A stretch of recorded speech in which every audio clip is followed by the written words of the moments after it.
a maioria de vocês deve saber, ou pelo menos deve ter ouvido alguns rumores, recentemente tivemos uma pequena, grande polêmica envolvendo a aparência do deus egípcio Anubis no mangá de Shumatsu, e que essa aparência dividiu muitas opiniões, mas também me fez perceber que eu realmente não entendo o fandom de Shumatsu Valkyrie, e que ele também, ao mesmo tempo, não faz nem um pouco de sentido.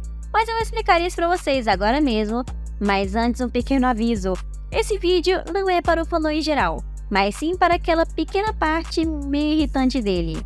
O começo de tudo foi quando eu vi que o Anubis estava em Trend Topics lá no Twitter, ou se você preferir chamar de X, porque tinha muita gente falando sobre a aparência dele, seja elogiando por ter ficado maravilhoso, assim como eu, ou talvez falando muito mal da aparência dele, como eu vi diversas pessoas fazendo, normalmente pelo motivo que nós já estamos acostumados, de que ele não é a cópia, Ctrl+C, Ctrl+V, das fotos que aparecem quando você pesquisa Deus Egípcio Anubis lá no Google e vai na área das fotos. E isso meio que deixou meio encabulada, porque existem diversos, e se não me engano quase todos os personagens em Shumatsu que nem mesmo chegam perto do que são considerados originalmente na mitologia ou até mesmo nos livros de história. E eu só vejo bons elogios e gente falando bem da aparência desses personagens. Um bom exemplo disso é o Bel, que literalmente é um demônio com cabeça de bode, e que o Shumatsu transformou esse personagem num emo depressivo que todo mundo fala que ele é bonito, sem exceção alguma, inclusive eu falo que é bonito. Mas pelo menos eu não reclamo, e isso é porque o Shumatsu sempre faz os personagens serem da forma que eles querem, mudando a aparência para que faça mais sentido com o estilo da obra, que não é um mangá histórico que serve para contar a história de algum personagem, mas sim um mangá de batalha. Então pensem só, vocês não acham que seria muito estranho ver um Qin Shi Huang historicamente correto, um gordinho que não faz nada além de beber mercúrio e procurar a fonte da imortalidade lutando em uma das rodadas do Ragnarok? Não faria nem um pouco de sentido. Então, pra mim, pelo menos, é meio sem noção algumas pessoas ficarem sempre reclamando de certas aparências do Shumatsu e ficar passando pano para as outras aparências que não são nem perto do que está falando lá no original e ficar reclamando assim como a do Anubis. E eu acho que também deveriam perceber que mesmo não sendo idêntico ao que a gente esperava, ou pelo menos não é como nossas expectativas estavam querendo, o design dos personagens são maravilhosos, muito bem feitos, e eu admito que quase todos os personagens de Shumatsu são muito bonitos, principalmente os personagens masculinos, e merecem um grande reconhecimento. E por falar de reclamar de personagens, eu já vi muita, mas muita gente, tanto em comentários quanto em posts, reclamando que o Shumatsu tem muitos personagens asiáticos ou japoneses, principalmente aqueles que usam espada, vulgo Okita Souji e Sasaki Kojiro. E quando eu menciono assim, nem parece que é tanta gente, já que são só 2 humanos e uma divindade. Mas sim, em certas partes bem pequenas, eu até concordo que a lista do Ragnarok poderia ser um pouco mais variada, com alguns personagens e mitologias um pouco diferentes, principalmente no caso dos deuses gregos, que são muito exagerados, até mesmo em personagens secundários, como o Hermes e o Ares. Mas eu acho que o fandom esqueceu um fato muito importante antes de reclamar dos personagens asiáticos, que esse mangá é asiático. E o público que esse mangá precisa agradar é o público-alvo dele, que são quem? Exatamente, os japoneses. Porque o mangá ficar popular fora do Japão é praticamente só um bônus que faz ele ficar ainda melhor e mais famoso. Mas o que importa mesmo para o mangaka é que ele fique conhecido lá no Japão, porque é isso que vai dar mais publicidade para ele, principalmente se for um mangá que nem o Shumatsu, que nunca vai chegar no nível de algum mundial, como por exemplo One Piece, que está fazendo muito sucesso. Então, considerando esse fato, faz sentido com que os personagens japoneses sejam mais fiéis ao original, que eles tenham um pouquinho mais de destaque, ou que tenham mais personagens japoneses do que qualquer outra mitologia. Mas, coincidentemente, o Shumatsu nem faz isso. tem mais personagens gregos do que japoneses, e se você contar bem, também tem mais nórdicos, se você considerar que as valquírias também são nórdicas. Então meio que esse argumento poderia ser totalmente eliminado só depois de falar tudo isso.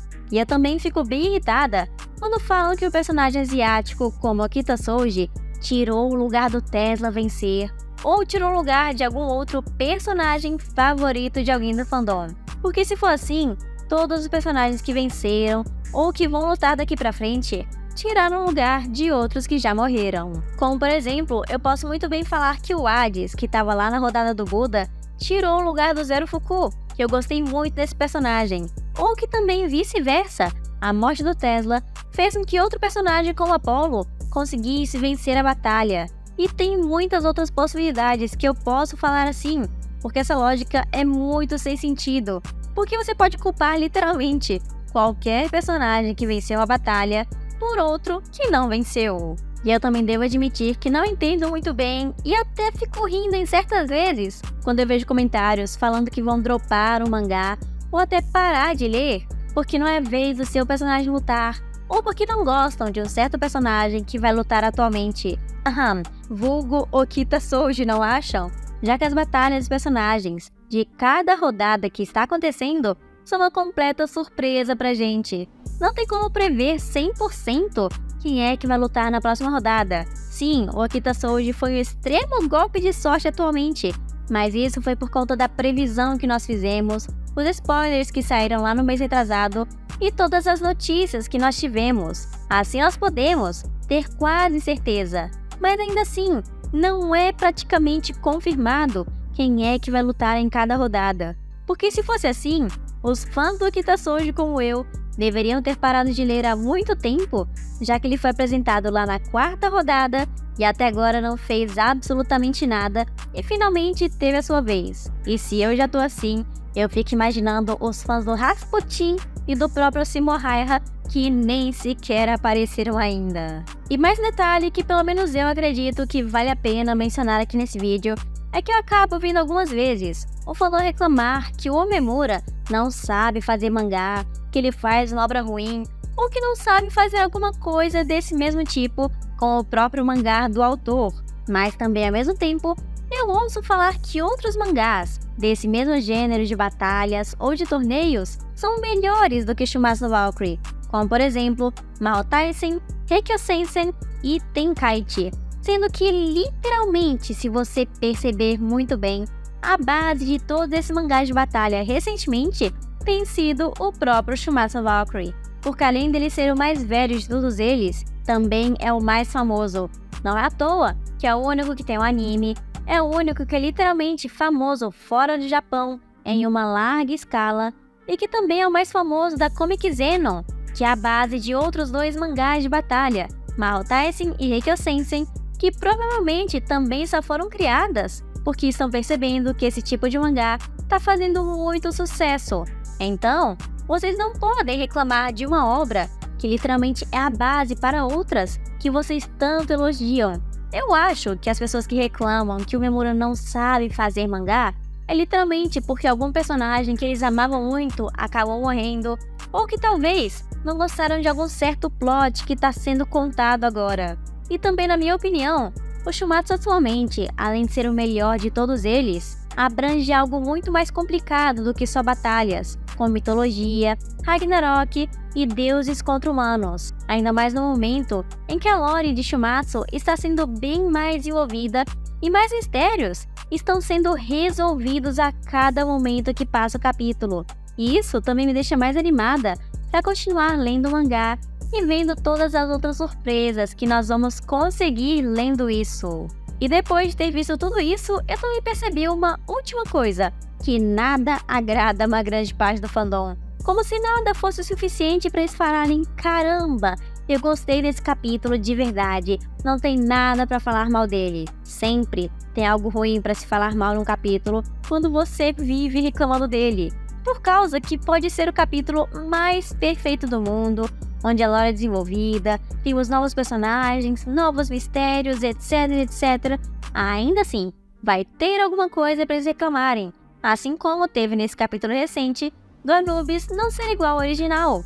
E eu duvido 100% que algum dia vai existir algum capítulo perfeito o suficiente para agradar essa parte do fandom.